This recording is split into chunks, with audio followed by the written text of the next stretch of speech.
Drug overdose deaths are decreasing in Missouri. That's according to top researchers at the University of Missouri in St. Louis. The state credits increased availability of treatment and recovery services. Our Missouri Capitol reporter Hannah Falcon spoke with an expert about how the state can continue this trend.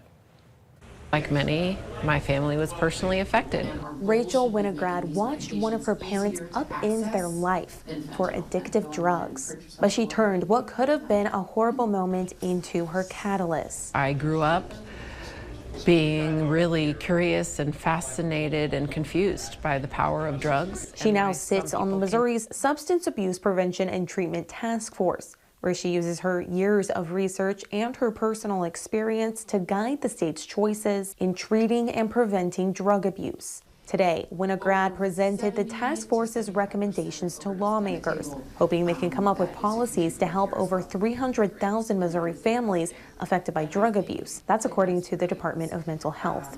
The recommendations are to put people first, make sure basic needs are met so people feel no need to turn to drugs. Life is more than about not being dead. It's about being fulfilled and having purpose. Her recommendations were well met.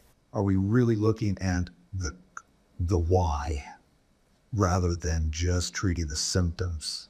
Because that's where the answer lies.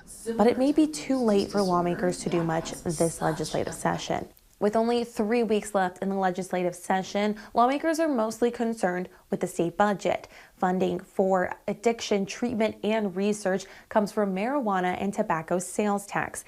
But as federal funding is uncertain in the future, lawmakers say that may have to be redirected to more pressing needs. I don't know what to do about the research funding going forward. We're going to go backwards and then we're going to have to start over again, like you said, from square one. Missouri has one of the lowest tobacco sales tax rates in the country.